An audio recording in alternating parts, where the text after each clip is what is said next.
지수 씨, 이제 그만 남편 보내줘. 내가 자네랑 진우 끝까지 책임진다고 약속했잖아.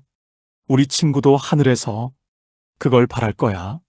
남편의 10주기 추도식 날, 남편의 절친이자 지난 10년간 우리 가족의 기둥이었던 박 회장은 제 손을 꼭 잡으며 인자하게 웃었습니다. 그 가식적인 위로에 고개를 끄덕이던 찰나 검은 베일을 쓴 여인이 제 손바닥에 구겨진 쪽지 한 장을 쥐어주고 사라졌습니다. 당신 남편은 사고사가 아니에요. 저 남자가 벼랑 끝에서 밀어버렸습니다.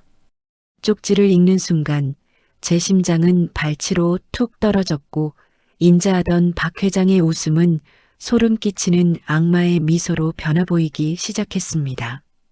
10년 동안 내 남편을 죽인 원수를 은인으로 알고 살았다니. 온몸의 피가 거꾸로 솟고 눈앞이 핏빛으로 물들었습니다. 과연 10년 전 그날 아무도 없던 벼랑 끝에서는 무슨 일이 벌어졌던 걸까요? 오늘의 사연 시작합니다.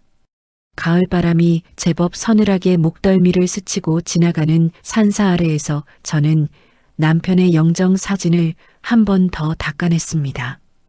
벌써 10년이라는 세월이 흘렀지만 사진 속 남편의 미소는 어제 본 것처럼 생생하기만 해서 가슴 한구석이 아릿해졌죠. 절 마당에는 울긋불긋한 단풍이 가득했지만 제 마음에는 여전히 시린 겨울바람이 부는 것만 같았습니다. 아들 진우가 제 곁으로 다가와 겉옷을 여며주며 낮은 목소리로 속삭였습니다. 어머니, 날씨가 많이 차요. 안으로 들어가 계시는 게 어때요? 진우가 제 어깨를 다독이며 걱정스러운 눈빛으로 말했습니다. 저는 진우의 손을 덮어 잡으며 힘겹게 미소를 지어 보였습니다. 아니다, 진우야. 내 아버지가 저렇게 웃으면서 손님들을 기다리는데 내가 먼저 들어갈 수는 없지. 제가 영정 사진을 손가락으로 가리키며 대답했습니다. 조문객들이 하나둘 자리를 뜨고 해가 산등성이 너머로 뉘엿뉘엿 저물어갈 무렵이었습니다. 절 입구에서 검은색 긴 코트를 입고 얼굴을 넓은 베일로 가린 여인 하나가 천천히 걸어 들어왔습니다. 그녀는 향 하나를 정성스럽게 피우더니 남편의 영정 앞에서 한참 동안 고개를 숙이고 서 있었습니다. 저는 그녀의 정체가 궁금해서 곁으로 다가갔습니다. 남편을 잘 아시는 분인가요? 먼 길 오시느라 고생 많으셨습니다.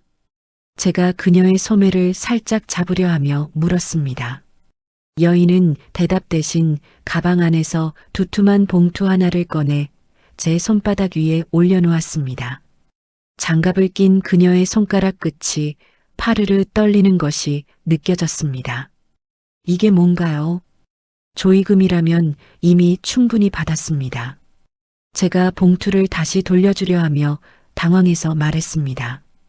여인은 제 손을 꽉 쥐더니 베일 사이로 낮고 갈라진 목소리를 뱉어냈습니다. 남편분은 스스로 떨어진 게 아닙니다. 누군가 뒤에서 밀어낸 것입니다. 여인이 제 귀에 얼굴을 바짝 붙이고는 떨리는 목소리로 속삭였습니다. 저는 심장이 발치까지 뚝 떨어지는 기분에 온몸이 굳어버렸습니다. 지금 그게 무슨 말인가요? 똑바로 대답하세요. 우리 남편이 왜요? 제가 그녀의 양어깨를 붙잡고 흔들며 다급하게 물었습니다. 여인은 제 손을 거칠게 뿌리치더니 뒤도 돌아보지 않고 산사 아래로 뛰어내려갔습니다. 손에 쥔 봉투 안에는 거액의 수표 뭉치와 함께 삐뚤삐뚤한 글씨로 적힌 쪽지 한 장이 들어 있었습니다. 남편분은 사고로 죽은 게 아닙니다라는 짧은 문장이 제 가슴을 송곳처럼 찔러댔습니다. 그때 절 입구에서 번쩍이는 검은 차 한 대가 멈춰 섰습니다. 남편의 절친한 친구이자 지난 10년간 우리 가족의 기둥이 되어주었던 박태호가 차에서 내렸습니다.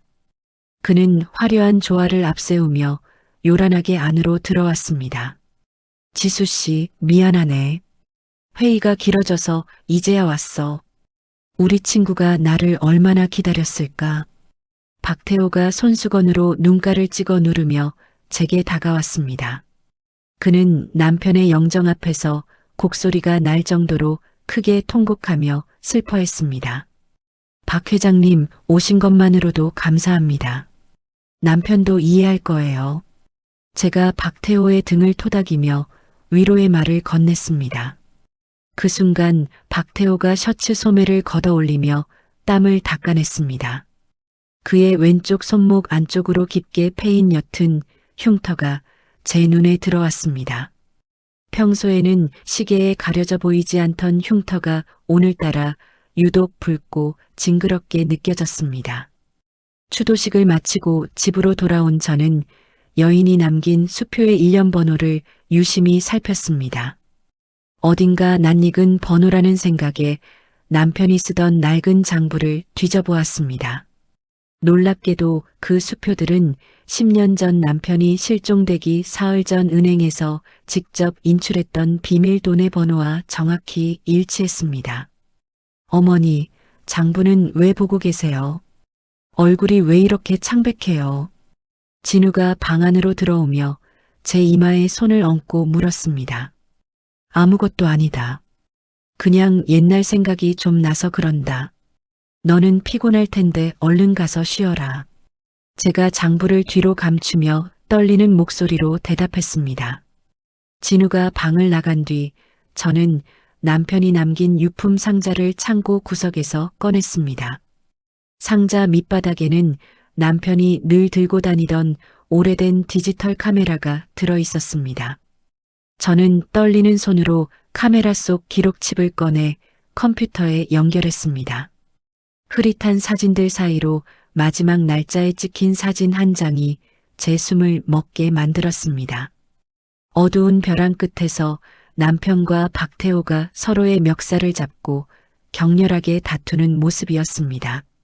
사진 속 박태호의 얼굴은 제가 알던 인자한 모습이 아닌 악기처럼 일그러져 있었습니다. 저는 다음 날 아침 일찍 경찰서를 찾았습니다. 사건의 기록을 다시 확인하고 싶다고 말했지만 경찰관의 반응은 싸늘하기만 했습니다. 이미 10년 전에 사고사로 종결된 사건입니다. 이제 와서 이러시면 곤란합니다. 경찰관이 서류 뭉치를 책상 위에 탁 내려놓으며 귀찮다는 듯 말했습니다. 제 눈으로 직접 확인했습니다.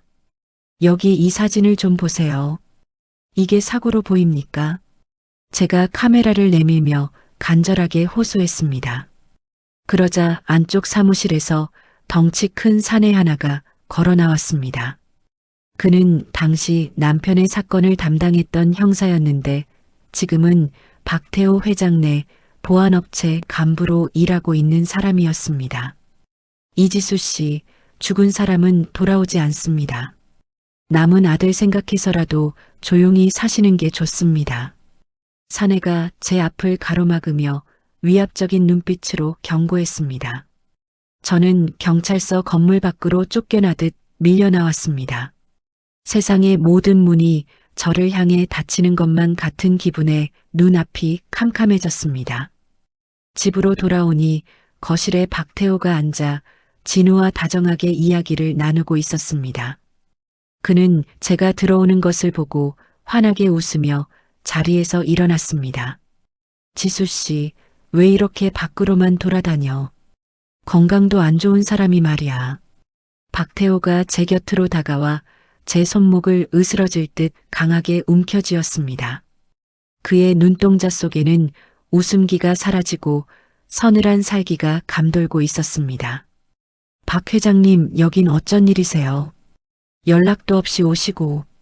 제가 비틀거리는 몸을 바로 세우며 간신히 입을 열었습니다. 진우 취직 문제로 상의할 게 좀 있어서 왔어.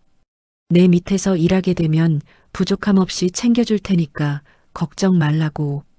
박태호가 제 손목을 놓아주며 부드러운 목소리로 말했습니다. 하지만 저를 바라보는 그의 시선은 지나친 호의가 때로는 독이 될 수 있다는 사실을 경고하고 있었습니다. 저는 거실 한 구석에 놓인 남편의 영정 사진을 바라보았습니다. 사진 속 남편은 여전히 웃고 있었지만 제 귓가에는 살려달라는 그의 비명이 들리는 것만 같았습니다. 추도식이 끝나고 일주일이라는 시간이 흘렀지만 제 마음은 한시도 편할 날이 없었습니다. 남편의 억울한 죽음을 알리는 쪽지와 그 수상한 사진 한 장이 머릿속을 떠나지 않았거든요. 그러던 중 평소 알고 지내던 흥신소 사장님에게서 조심스러운 연락이 왔습니다. 이지수 씨, 찾으시는 그 여자를 찾은 것 같습니다. 경기도 외곽에 있는 요양병원에 입원해 있더군요. 흥신소 사장님이 전화를 통해 나직하게 말했습니다. 저는 앞뒤 재지 않고 곧장 차를 몰아 병원으로 향했습니다. 시외로 나가는 한적한 국도에 들어섰을 때였습니다. 백미러로 검은색 대형 세단 한 대가 제 차 뒤를 바짝 쫓아오는 것이 보였죠. 그 차는 마치 제 차를 길 밖으로 밀어내려는 듯 지그재그로 움직이며 위협적인 경적을 울려댔습니다. 누구야?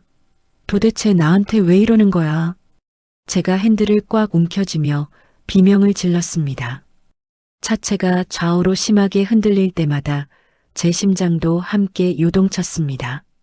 가까스로 위기를 넘기고 요양병원에 도착했을 때 제 온몸은 식은땀으로 흠뻑 젖어 있었습니다. 병원 3층 복도 끝 병실에서 저는 마침내 그 여인 강미숙을 마주했습니다. 강미숙은 앙상하게 마른 몸으로 산소호흡기에 의지한 채 누워 있었죠. 강미숙 씨, 저를 알아보겠어요. 추도식 때 오셨던 이지수입니다. 제가 강미숙의 메마른 손을 잡으며 떨리는 목소리로 물었습니다. 강미숙은 힘겹게 눈을 뜨더니 제 얼굴을 확인하고는 마른 침을 삼켰습니다. 이지수 사모님 오실 줄 알았습니다. 죽기 전에 꼭 드려야 할 말이 있었어요. 강미숙이 쇳소리가 섞인 목소리로 힘겹게 입을 뗐습니다. 강미숙은 잠시 숨을 고르더니 제 손등 위에 자신의 다른 손을 겹쳐 올렸습니다. 10년 전 그날 저는 똑똑히 봤습니다. 박태호 회장이 남편분을 벼랑 끝으로 밀어버리는 것을요. 남편분이 비자금 장부를 돌려달라고 소리치자 박태호 회장이 눈 하나 깜짝 안 하고 밀어버렸습니다. 강미숙이 눈물을 흘리며 고백했습니다. 그녀의 말 한마디 한마디가 제 가슴에 대못을 박는 것 같았습니다.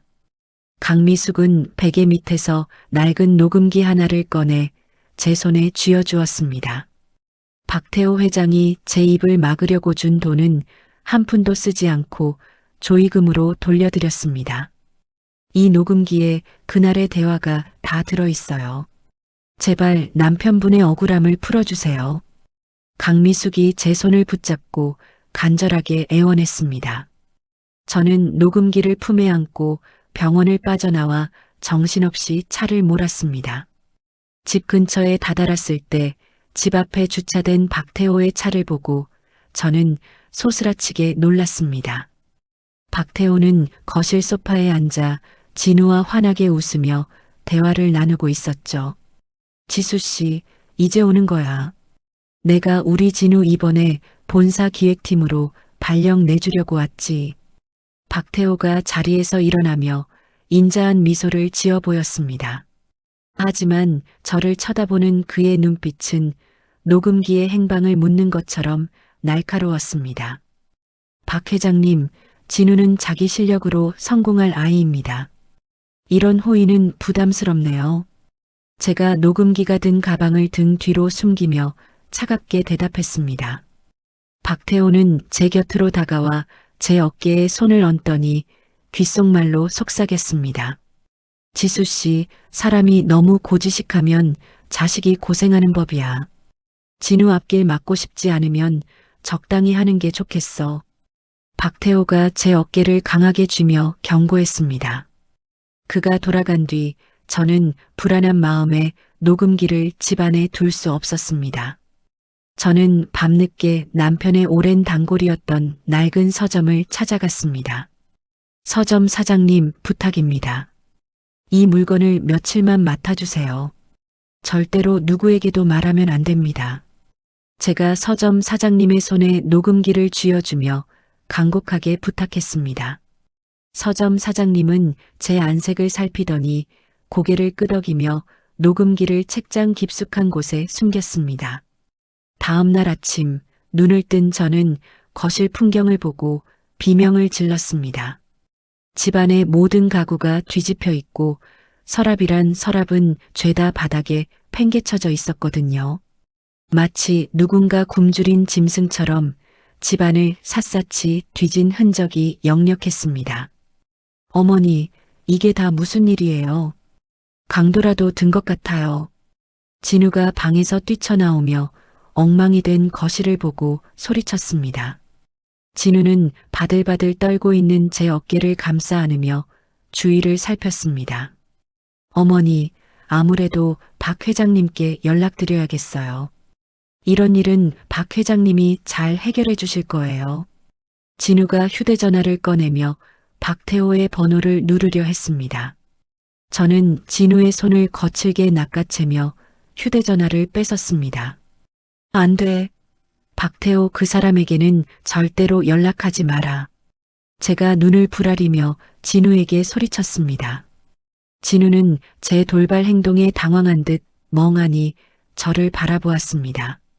그때 현관문이 열리며 박태호의 비서가 검은 정장 차림으로 들어왔습니다. 비서는 아무런 표정 없이 제 앞에 서류 봉투 하나를 내려놓았습니다. 이지수 씨, 회장님께서 보내신 제안서입니다. 아드님과 함께 해외로 나가 사시는 게 어떨까 싶습니다. 모든 비용과 정착금은 저희가 책임지겠습니다. 비서가 안경테를 고쳤으며 사무적인 목소리로 말했습니다. 봉투 안에는 엄청난 액수의 금액이 적힌 계약서와 비행기 표가 들어 있었습니다. 제 입을 막고 저를 멀리 쫓아내려는 박태호의 속셈이 뻔히 보였습니다. 가서 전하세요. 내 남편을 죽인 대가는 돈 따위로 치를 수 있는 게 아니라고요. 제가 계약서를 찢어 비서의 얼굴에 던지며 외쳤습니다. 비서는 떨어진 종이 조각을 굽어보더니 말없이 집을 나갔습니다. 저는 마지막 희망을 품고 남편의 동료였던 은퇴한 노 형사를 찾아갔습니다. 그는 낡은 낚시터 의자에 앉아 멍하니 물가를 바라보고 있었죠. 노 형사님, 제발 도와주세요. 박태호가 우리 남편을 죽였다는 증거가 있습니다. 제가 그의 소매를 붙잡고 눈물로 호소했습니다. 노 형사는 제 손을 뿌리치며 깊은 한숨을 내쉬었습니다. 이지수 씨, 미안하지만 나는 이제 힘이 없소. 박 회장은 우리가 건드릴 수 있는 사람이 아니야. 그만 포기하고 사시오. 노 형사가 고개를 돌리며 차갑게 대답했습니다. 평생 정의를 외치던 사람조차 박태호의 권력 앞에 무릎을 꿇은 것이었습니다. 저는 차가운 낚시터 바닥에 주저앉아 남편의 이름을 부르며 통곡했습니다. 사방이 적으로 둘러싸인 거대한 성벽 속에 저 홀로 갇힌 기분이었습니다. 노 형사님에게 거절당하고 집으로 돌아온 저녁이었습니다. 마당에 휠체어를 탄 사내 하나가 덩그러니 앉아 저를 기다리고 있었죠. 남편의 옛 직장 동료였던 성식 씨였습니다. 성식 씨는 사고로 다리를 잃은 뒤 남편과 연락이 끊겼던 사람이었는데요. 사모님, 제가 너무 늦게 왔습니다. 10년 동안 꿈속에서 남편분이 나타나 저를 괴롭혔어요. 성식 씨가 휠체어 바퀴를 손으로 꼭 쥐며 떨리는 목소리로 말했습니다. 저는 성식 씨 앞에 무릎을 굽히고 앉아 그의 눈을 쳐다보았습니다. 성식 씨, 그게 무슨 말이에요? 10년 동안 나타나지 않다가 왜 이제야 온 거예요? 제가 성식 씨의 무릎 위에 놓인 담요를 여며주며 물었습니다. 성식 씨는 마른 입술을 적시더니 고개를 푹 숙였습니다. 그날 벼랑 끝에 박태호 회장만 있었던 게 아닙니다. 사모님의 오빠인 이석구 씨도 함께 있었어요. 석구 씨가 박 회장에게 사업 자금을 받는 조건으로 모든 일을 눈 감아주기로 약속하는 걸 제가 들었습니다. 성식 씨가 고백하는 순간 제 머릿속이 하얘졌습니다. 세상에 하나뿐인 오빠가 남편의 죽음을 방관했다는 사실을 믿고 싶지 않았습니다. 그때 마침 오빠인 석구가 대문을 열고 비틀거리며 들어왔습니다. 석구는 성식 씨를 보자마자 얼굴이 흙빛으로 변해 뒷걸음질을 쳤습니다. 오빠, 저 사람이 하는 말이 사실이야. 오빠가 우리 남편 그렇게 될 때 옆에서 구경만 했다는 게 정말이냐고. 제가 석구의 멱살을 잡고 미친 사람처럼 소리를 질렀습니다. 석구는 제 손을 뿌리치지도 못한 채 바닥에 털썩 주저앉았습니다. 지수야, 내가 잘못했다. 그때 우리 집안이 풍비박산 나기 직전이었어. 박 회장이 도와주겠다고 하는데 내가 어떻게 거절을 하니? 나도 평생을 죄책감에 살았다. 석구가 제 발바닥을 붙잡고 엉엉 울며 빌기 시작했습니다. 가족이라는 이름으로 저를 속여온 오빠가 징그럽게 느껴져 저는 석구의 손을 발로 밀어냈습니다. 그 순간 멀리서 시커먼 연기가 하늘을 덮는 것이 보였습니다. 불길이 치솟는 방향은 제가 녹음기를 맡겨두었던 낡은 서점 쪽이었습니다. 안 돼. 거기 녹음기가 있단 말이야. 제가 미친 듯이 서점으로 달려갔습니다. 서점은 이미 거대한 불길에 휩싸여 형체를 알아볼 수 없었습니다. 박태호의 부하들이 서점 주변을 지키며 사람들의 접근을 막고 있었죠. 저는 불길 속으로 뛰어들려 했지만 소방대원들이 제 허리를 붙잡고 뒤로 끌어냈습니다. 놓으세요. 저 안에 우리 남편의 진실이 들어있단 말이에요. 제가 바닥을 긁으며 절규했습니다. 모든 증거가 제가 되어 날아가는 것을 보며 저는 정신을 잃고 쓰러졌습니다. 얼마나 지났을까? 눈을 뜨니 박태호가 제 침대 곁에 앉아 사과를 깎고 있었습니다. 지수 씨, 서점 사장님이 참 안 됐어. 정기합선이라니 세상 일이 참 마음대로 안 되지. 박태호가 깎은 사과 한 조각을 제 입가에 내밀며 비열하게 웃었습니다. 저는 그 사과를 쳐내고 박태호의 얼굴에 침을 뱉었습니다. 내가 한 짓이지. 내가 서점에 불을 지른 거잖아. 제가 쉰 목소리로 악을 썼습니다. 박태호는 얼굴바닥에 묻은 침을 손수건으로 닦아내더니 제 뺨을 아주 세게 내리쳤습니다. 고개가 돌아가고 입안에서 비릿한 피 맛이 느껴졌습니다. 입 조심해. 내 아들 진우가 지금 회사 돈 횡령한 혐의로 조사받게 생겼으니까. 자, 여기 이 사진들 좀 볼래? 박태호가 제 눈앞에 진우의 이름으로 된 자금 거래 내역과 사진들을 뿌렸습니다. 진우가 박태호의 지시로 돈을 옮기는 장면들이 교묘하게 찍혀 있었죠. 저는 손을 떨며 진우의 이메일함을 확인했습니다. 박태호가 보낸 조작된 증거들이 진우를 범죄자로 만들 준비를 끝내고 있었습니다. 우리 아들은 아무 죄도 없어. 내가 시킨 거잖아. 제가 박태호의 멱살을 잡으려 했지만 힘이 들어가지 않았습니다. 박태호는 제 손을 가볍게 쳐내며 창밖을 내다보았습니다.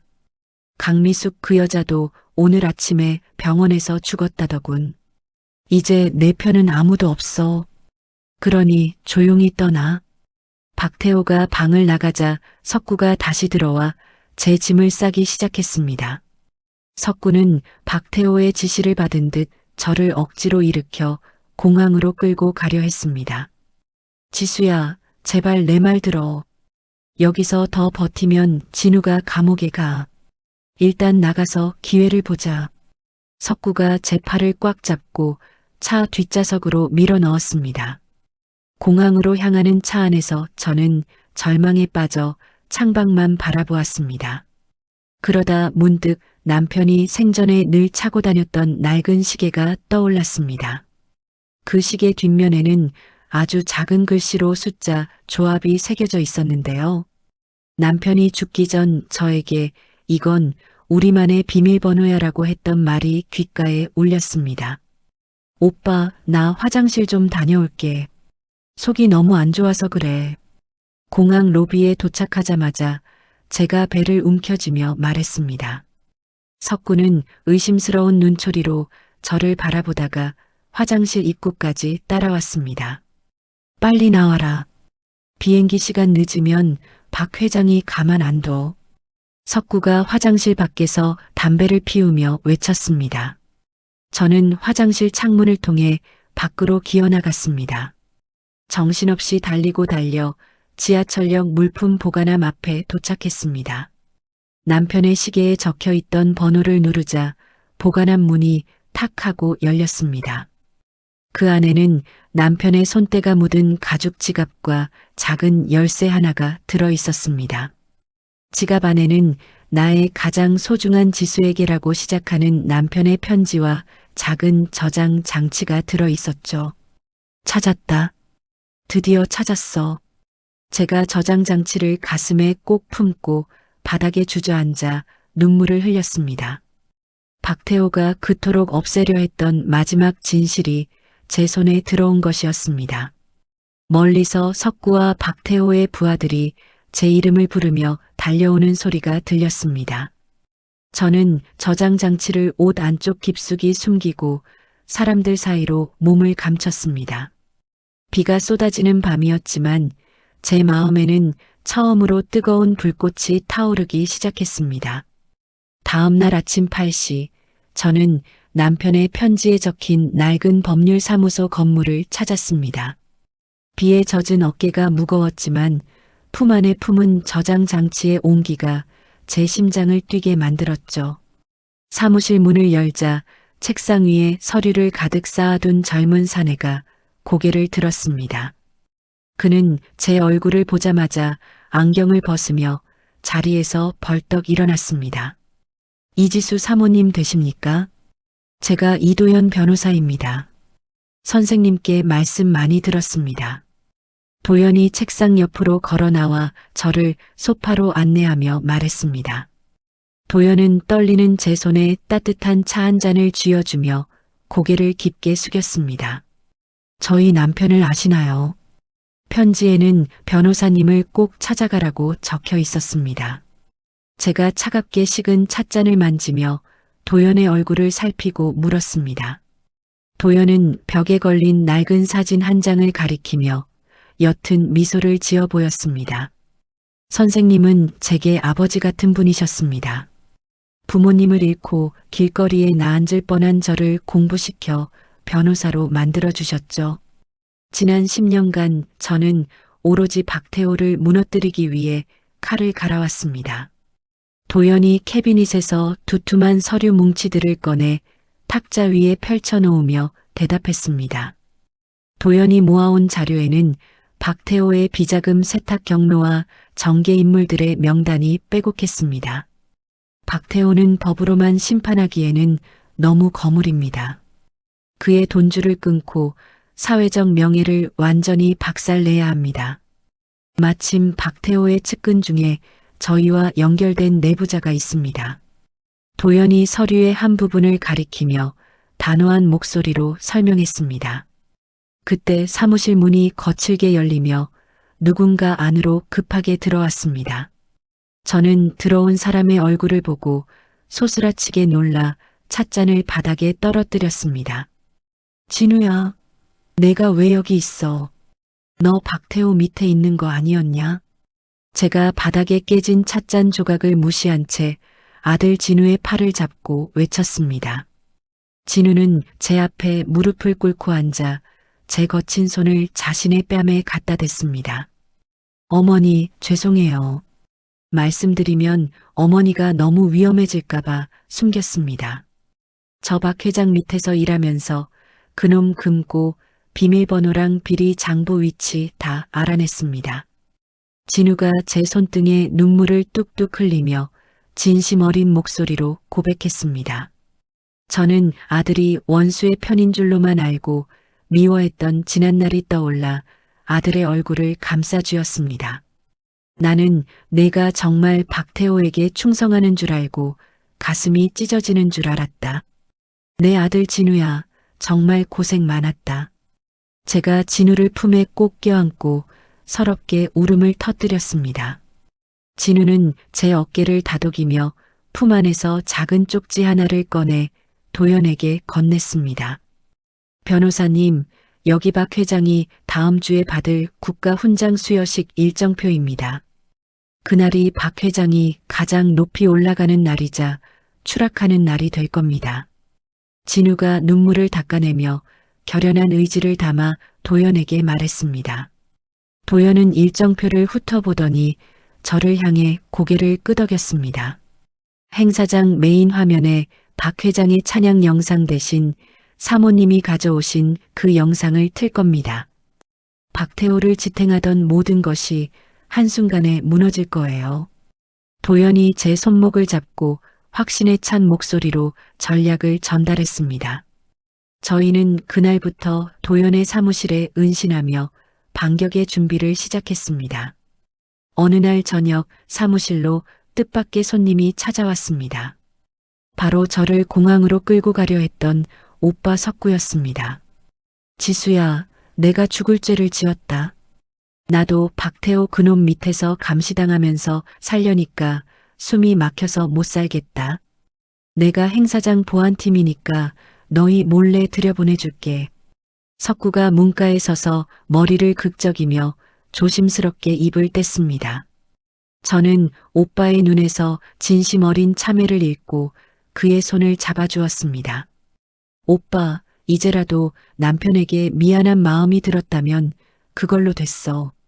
우리 아버지를 생각해서라도 이번엔 꼭 도와줘. 제가 석구의 어깨를 툭 치며 낮은 목소리로 대답했습니다. 도연은 박 회장에게 피해를 본 다른 상가 상인들과 유가족들을 비밀리에 불러 모았습니다. 좁은 사무실에 모인 사람들은 서로의 상처를 공유하며 박태호라는 거대 악에 맞설 용기를 나눴습니다. 우리가 힘을 합치면 저 높은 성벽도 무너뜨릴 수 있습니다. 여러분의 증언이 박태호를 영원히 감옥에 가둘 겁니다. 도연이 사람들의 손을 하나하나 맞잡으며 힘차게 외쳤습니다. 저는 사람들 틈에서 그들의 간절한 눈빛을 보며 남편의 죽음이 결코 헛되지 않을 것임을 직감했습니다. 저희는 창립기념일 행사장 도면을 펼쳐놓고 수십 번의 모의 훈련을 반복했습니다. 누가 영상을 틀고 누가 박 회장의 탈출로를 막을지 치밀하게 계획을 짰죠. 폭풍전 야처럼 고요한 시간이 흐르고 마침내 거사의 날이 밝았습니다. 저는 남편이 생전에 선물했던 우아한 검은색 드레스를 차려입었습니다. 거울 속의 제 모습은 더 이상 슬픔에 젖은 미망인이 아닌 진실을 밝히기 위해 전장으로 나가는 전사와 같았습니다. 어머니 가시죠. 아버지가 뒤에서 지켜주실 거예요. 진우가 제 팔짱을 끼며 든든한 목소리로 말했습니다. 저는 고개를 끄덕이며 도연이 건네준 저장 장치를 드레스 안쪽 깊숙한 곳에 소중히 갈무리했습니다. 챕터 5 진실의 무대와 무너진 왕국. 박 회장의 그룹 창립 기념일 행사가 열리는 호텔 대연회장은 입구부터 화려한 화환과 정제계 인사들로 발 디딜 틈이 없었습니다. 저는 우아한 검은 드레스 안쪽에 도연이 챙겨준 소형 도청 장치를 부착하고 남편의 한이 서린 저장 장치를 손에 꽉 쥔 채 행사장으로 들어섰습니다. 입구에서 보안 검사를 하던 직원이 저를 막아세웠지만 미리 대기하고 있던 오빠 석구가 눈짓을 보내며 슬쩍 길을 열어주었죠. 연회장 안은 웅장한 음악과 사람들의 가식적인 웃음소리로 가득 차 있었습니다. 단상 위에서 손님들을 맞이하던 박태호가 저를 발견하고는 여유로운 미소를 지으며 다가왔습니다. 지수 씨, 정말 아름답군. 오늘 같은 날 우리 친구가 같이 있었으면 얼마나 좋았을까. 박태호가 제 손등에 입을 맞추는 신용을 하며 능글맞게 말했습니다. 저는 소름이 돋는 팔을 뒤로 숨기며 억지 미소를 지어 보였습니다. 그러게요. 남편도 지금 이 자리를 어디선가 지켜보고 있겠죠. 박 회장님이 얼마나 높이 올라가셨는지 말이에요. 제가 박태호의 눈을 똑바로 응시하며 의미심장하게 대답했습니다. 행사가 시작되고 장내 조명이 어두워지자 박태호가 위풍당당하게 단상 위로 올라갔습니다. 그가 마이크 앞에 서서 자신의 성공 신화를 늘어놓는 동안 저는 무대 뒤 컨트롤룸에 잠입한 도연의 신호를 기다렸습니다. 이제 여러분께 우리 그룹의 미래와 저의 철학이 담긴 영상을 보여드리겠습니다. 박태호가 손을 들어 대형 스크린을 가리키며 자신만만하게 외쳤습니다. 사람들이 박수를 치며 스크린을 주목하는 순간 화려한 홍보 영상 대신 지직거리는 잡음과 함께 10년 전 벼랑 끝에 거친 풍경이 화면을 가득 채웠습니다. 바람 소리와 함께 남편의 절박한 목소리가 스피커를 통해 연회장 전체에 울려 퍼졌습니다. 태호야, 내가 어떻게 나한테 이럴 수 있어. 그 비자금 장부 당장 돌려줘. 화면 속 남편이 박태호의 멱살을 잡고 울부짖으며 외쳤습니다. 연회장은 순식간에 찬물을 끼얹은 듯 조용해졌고 단상 위의 박태호는 얼굴이 흙빛으로 변해 얼어붙었습니다. 이어지는 화면에는 박태호가 남편의 손을 거칠게 뿌리치고 벼랑 아래로 밀어버리는 장면이 선명하게 나타났습니다. 남편의 비명과 함께 박태호의 비열한 웃음소리가 장내를 메우자 사람들은 경악하며 비명을 질렀습니다. 이게 뭐야? 당장 꺼. 누가 이런 장난을 치는 거야? 박태호가 마이크를 집어던지며 미친 사람처럼 소리를 질렀습니다. 하지만 도연이 장악한 컨트롤룸의 영상은 멈추지 않았고 박태호의 횡령 장부와 살인 교사 증거들이 잇따라 화면에 나타났습니다. 저는 떨리는 다리에 힘을 주어 단상 위로 한 걸음씩 걸어 올라갔습니다. 박태호는 도망치려 했지만 제 아들 진우와 석구가 무대 옆을 가로막아 섰습니다. 박태호, 당신이 우리 남편에게 했던 짓을 온 세상이 알게 됐어. 이래도 사고라고 우길 셈이야? 제가 박태호의 앞을 가로막으며 쉰 목소리로 일갈했습니다. 박태호는 제 멱살을 잡으려 손을 뻗었지만 저는 그의 뺨을 온 힘을 다해 휘둘러 갈겼습니다. 짝하는 소리와 함께 박태호의 고개가 돌아갔고 연회장은 정적에 휩싸였습니다. 이건 남편의 몫이야. 그리고 이건 우리 진우를 괴롭힌 대가다. 제가 박태호의 반대편 뺨을 한 번 더 내리치며 외쳤습니다. 박태호는 비틀거리며 단상 아래로 추락하듯 쓰러졌습니다. 그때 연회장 문이 활짝 열리며 미리 연락을 받은 경찰들이 들이닥쳤습니다. 박태호 씨 10년 전 살인 사건 및 대규모 횡령 혐의로 체포합니다. 당신은 묵비권을 행사할 수 있고 변호사를 선임할 권리가 있습니다. 경찰관이 박태호의 손목에 차가운 수갑을 채우며 단호하게 말했습니다. 박태호는 수갑을 찬 채로도 저를 향해 이를 갈며 악담을 퍼부었습니다. 하지만 사람들은 더 이상 그를 우러러보지 않았고 비난의 눈초리와 야유만이 그를 감쌌습니다. 저는 호텔 밖으로 걸어 나왔습니다. 서산 너머로 지는 붉은 노을이 남편이 생전에 좋아하던 색깔이라 눈물이 왈칵 쏟아졌습니다. 시민들이 제 곁으로 다가와 제 손을 맞잡으며 고생했다는 인사를 건넸습니다. 어머니, 정말 고생하셨어요. 이제 아버님도 편히 눈 감으실 거예요. 진우가 제 어깨를 감싸 안으며 따뜻하게 위로했습니다. 며칠 뒤 뉴스는 박태호의 구속 소식과 남편의 명예회복 이야기로 가득 찼습니다. 저희는 남편의 이름으로 억울한 사람들을 돕는 재단을 정식으로 설립했습니다. 진우는 이제 남의 눈치를 보지 않고 자신의 실력으로 당당하게 꿈을 펼치기 시작했죠. 저는 남편과 자주 걷던 공원을 산책하며 비로소 되찾은 평화를 누렸습니다. 길가에 핀 작은 꽃 하나도 예전보다 훨씬 아름답게 보였습니다. 도연과 함께 남편의 산소를 찾은 날, 저는 남편의 묘비 앞에 국화 한 송이를 내려놓았습니다. 여보, 이제 다 끝났어. 당신 괴롭히던 사람 벌 받았으니까 걱정하지 마. 내가 우리 진우랑 잘 지내는 거 지켜봐줘. 제가 묘비를 어루만지며 나지막이 속삭였습니다. 도연은 제 곁에서 조용히 고개를 숙이며 남편을 향한 예우를 갖췄습니다. 그날 저녁 진우가 정성스럽게 차려준 밥상을 마주하고 앉았습니다. 따뜻한 된장찌개, 김이 모락모락 피어오르는 식탁에서 우리는 오랜만에 크게 웃었습니다. 남편의 빈자리가 여전히 느껴졌지만 이제 그 자리는 슬픔이 아닌 포근한 그리움으로 채워져 가고 있었습니다. 저는 수저를 들며 창밖의 밤하늘을 보았습니다. 가장 밝게 빛나는 별 하나가 마치 남편이 저를 보고 웃어주는 것만 같아 마음이 든든해졌습니다. 챕터 6 다시 찾아온 검은 파도.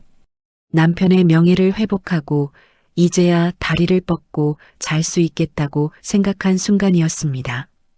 진우와 함께 저녁 식사를 마치고 과일을 깎던 중 진우의 휴대전화가 요란하게 울려댔죠. 진우는 전화를 받으러 베란다로 나갔고 저는 사과를 접시에 담으며 아들의 뒷모습을 흐뭇하게 바라보았습니다. 그런데 아무리 기다려도 진우가 들어오지 않아 베란다 문을 열었을 때 그곳에는 차갑게 식은 진우의 휴대전화만 덩그러니 놓여 있었습니다. 가슴이 철렁 내려앉아 마당으로 뛰어나갔지만 어둠 속으로 사라지는 검은 승합차의 뒷모습만 보일 뿐이었죠. 정신없이 집 안으로 들어오는데 제 휴대전화로 낯선 번호의 영상 통화가 걸려왔습니다. 화면 속에는 입이 테이프로 막힌 채 의자에 묶여 떨고 있는 진우의 모습이 보였습니다. 어머님, 오랜만입니다. 우리 회장님께서 아드님을 아주 귀한 손님으로 대접하고 계시네요.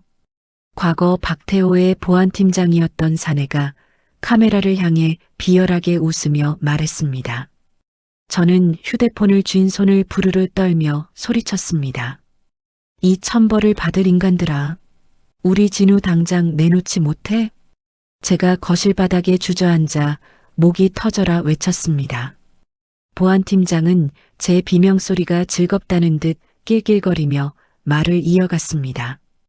회장님께서 면회를 기다리고 계십니다. 내일 오전까지 해외 비자금 계좌가 담긴 원본 저장 장치를 가져오세요. 안 그러면 아드님은 아버지를 따라가게 될 겁니다. 사내가 차가운 협박을 남기고 전화를 끊어버렸습니다. 저는 당장 구치소로 달려가 박태호를 만났습니다. 차가운 유리병 너머의 박태호는 수의를 입고도 여전히 거만한 자세로 앉아 저를 비웃고 있었습니다.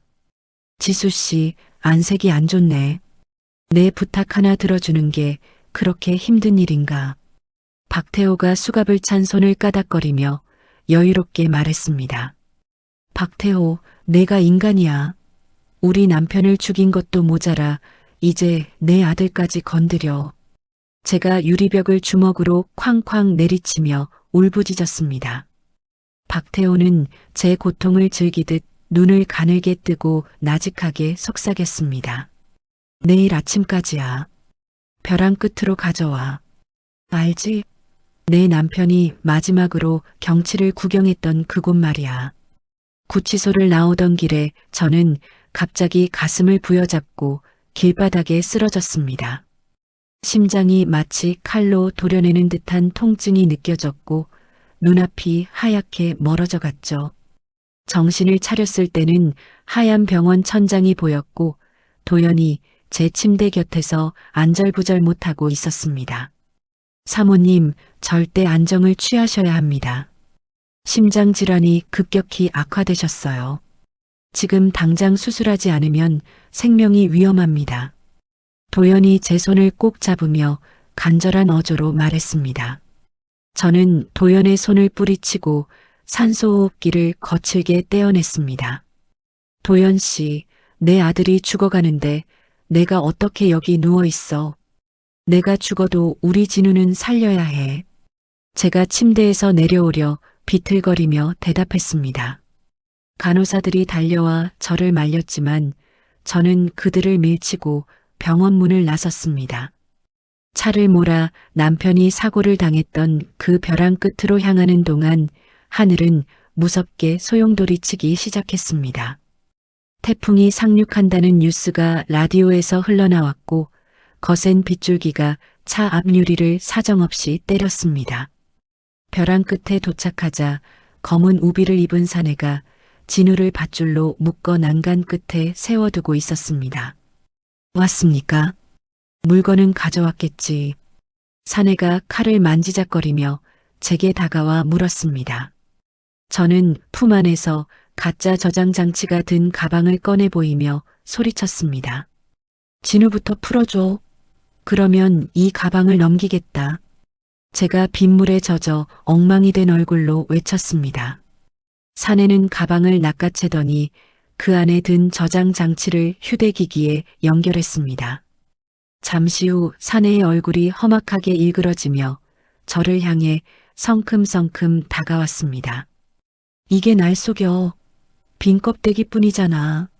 사내가 제 머리채를 잡아 벼랑 끝으로 거칠게 밀어붙였습니다. 발 아래로는 집어삼킬 듯한 파도가 소용돌이치고 있었고 비바람은 제 몸을 날려버릴 듯 거셌습니다. 살려주세요. 제발 우리 진우만은 살려주세요. 제가 벼랑 난간을 붙잡고 처절하게 매달리며 울부짖었습니다. 사내는 제 손등을 구두굽으로 짓이기며 차갑게 내려다보았습니다. 박 회장님 명령이다. 너희 모자는 오늘 여기서 끝이야. 사내가 제 손을 난간에서 하나씩 떼어내기 시작했습니다. 멀리 창고 안에서 입이 막힌 진우의 비명소리가 빗소리에 섞여 들려왔습니다. 의식이 점점 흐려지며 남편의 얼굴이 빗물 속에서 환영처럼 보이기 시작했습니다. 저는 이대로 남편의 곁으로 가게 되는 것인지 두려움에 온몸을 떨며 마지막 힘을 다해 난간을 붙잡았습니다. 비바람이 제 얼굴을 사정없이 때리고 손가락 끝의 감각이 점점 사라져갈 무렵이었습니다. 벼랑 난간을 붙잡고 있던 제 손등 위로 보안팀장의 구두굽이 다시 한번 묵직하게 올라왔죠. 살이 짓눌리는 고통에 비명이 터져 나왔지만 저는 결코 손을 놓을 수 없었습니다. 제가 여기서 떨어지면 저 창고 안에 갇힌 우리 진우의 목숨도 끝이라는 것을 알고 있었으니까요. 이지수 씨, 이제 그만 포기하고 편해지라고. 남편이 밑에서 기다리고 있잖아. 보안팀장이 빗물에 젖은 머리카락을 쓸어 올리며 비릿하게 웃었습니다. 저는 다른 쪽 손으로 코트 주머니 안에 든 작은 병 하나를 필사적으로 움켜쥐었습니다. 남편이 생전에 밤늦게 식당 일을 마치는 저를 위해 꼭 챙겨 다니라며 사주었던 호신용 스프레이였습니다. 너희 같은 짐승들에게 내 아들을 줄 순 없어. 차라리 나를 죽여. 제가 벼랑 끝에 매달린 채 보안팀장의 다리를 붙잡고 외쳤습니다. 보안팀장이 짜증스럽다는 듯 발길질을 하려는 순간 저는 주머니에서 스프레이를 꺼내 그의 얼굴을 향해 한 움큼 뿌려댔습니다. 아! 내 눈이 안 보여. 보안팀장이 얼굴을 감싸쥐며 뒤로 나자빠졌습니다. 그와 동시에 멀리서 요란한 사이렌 소리가 빗소리를 뚫고 들려오기 시작했습니다.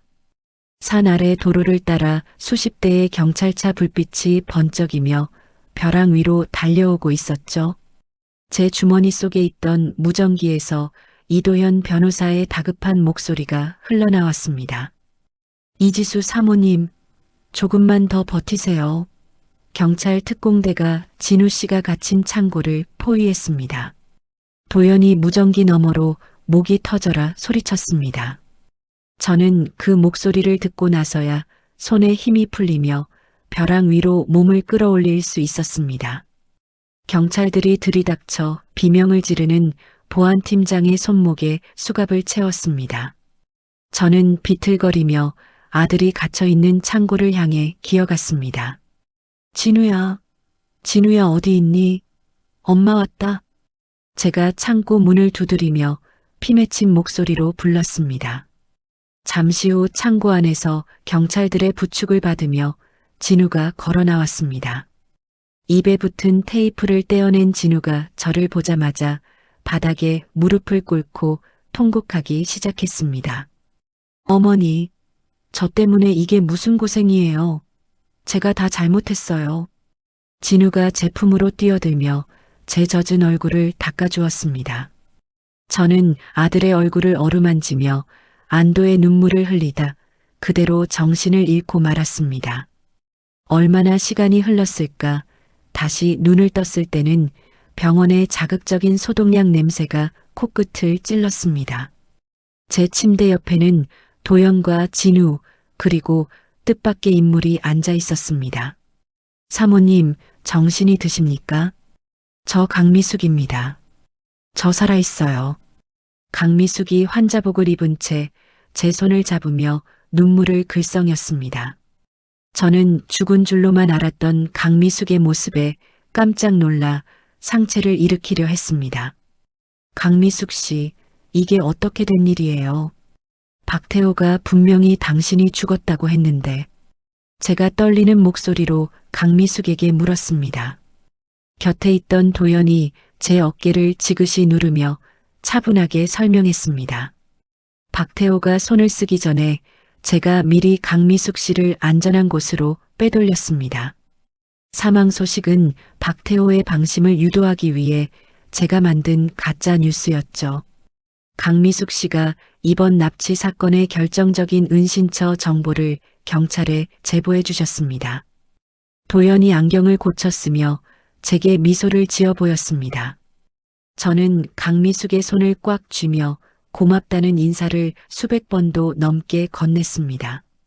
그때 병실 문이 열리고 고개를 푹 숙인 오빠 석구가 들어왔습니다. 지수야, 미안하다. 내가 박태호 그놈 밑에서 무슨 짓을 했는지 이제야 다 자수하고 왔다. 내 전 재산은 다 사회에 기부하고 나는 이제 시골 들어가서 조용히 참회하며 살 생각이다. 석구가 침대 발치에서 고개를 들지 못한 채 흐느끼며 말했습니다. 저는 오빠의 마른 어깨를 보며 길게 한숨을 내뱉었습니다.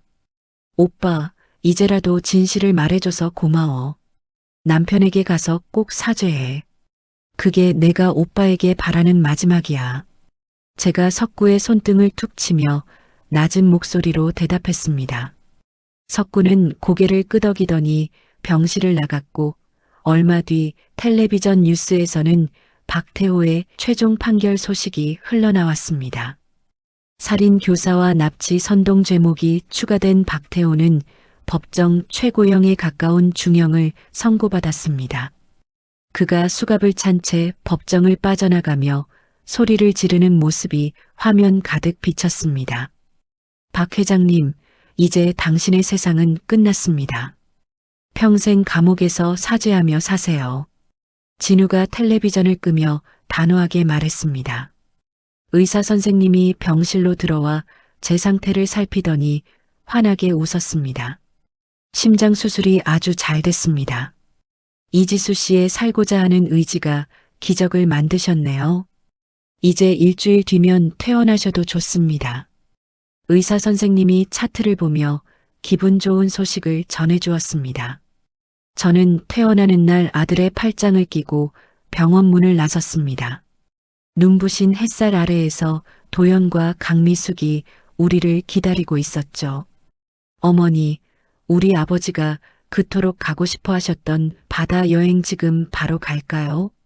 진우가 차 문을 열어주며 밝은 목소리로 물었습니다.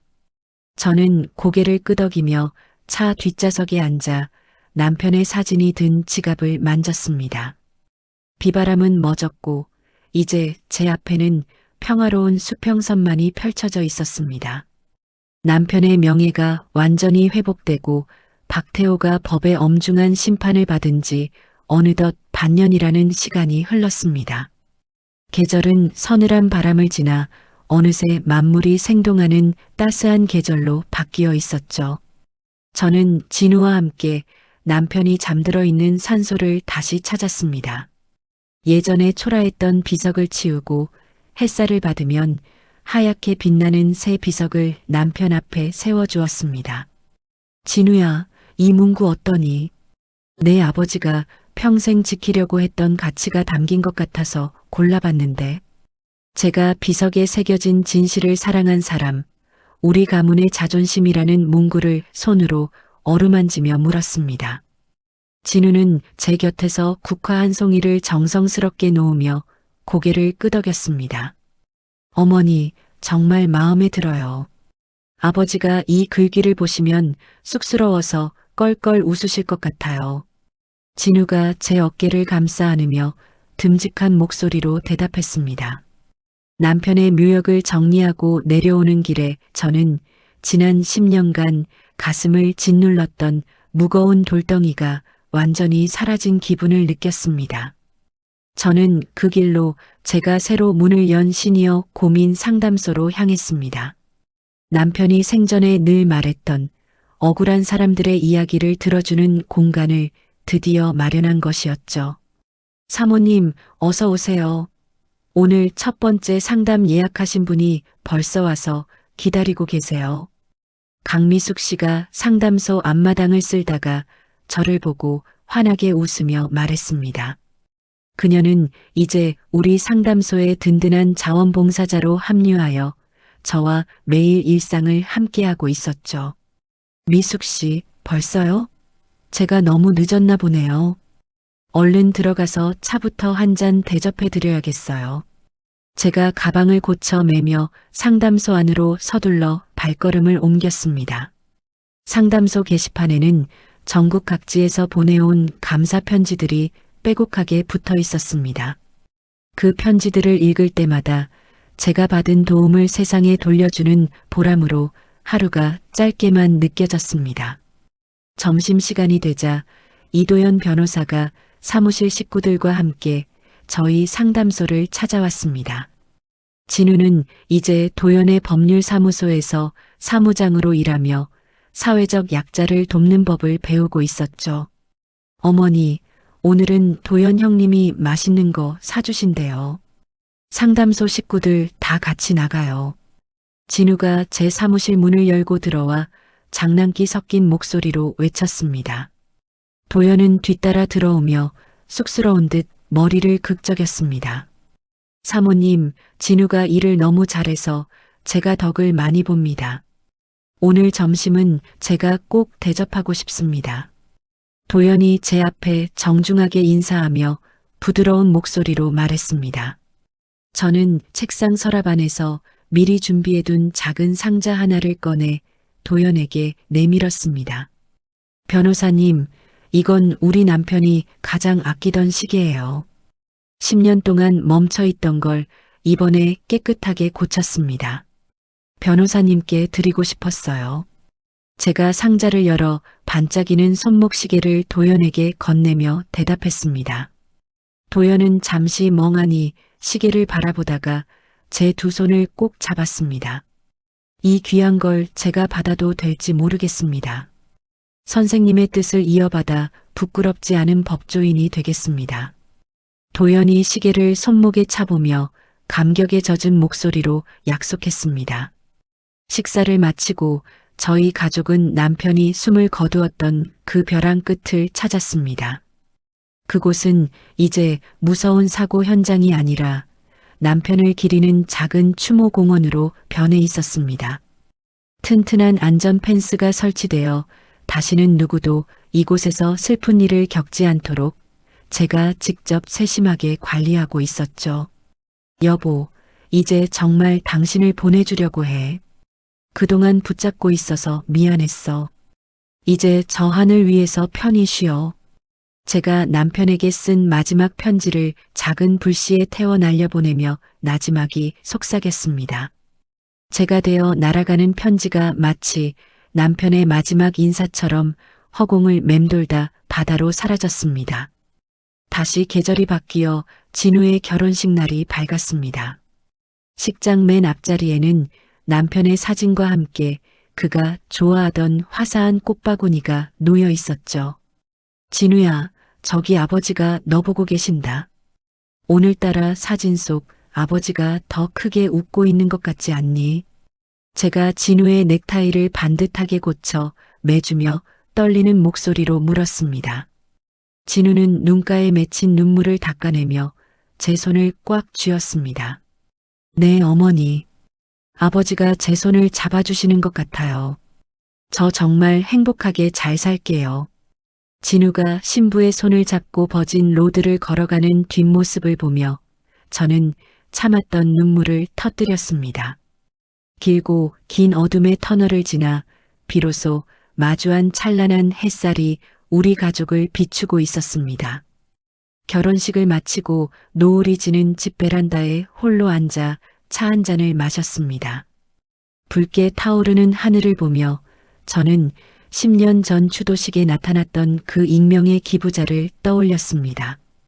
결국 그 기부자가 준 것은 돈이 아니라 진실을 마주할 용기였을지도 모르겠어.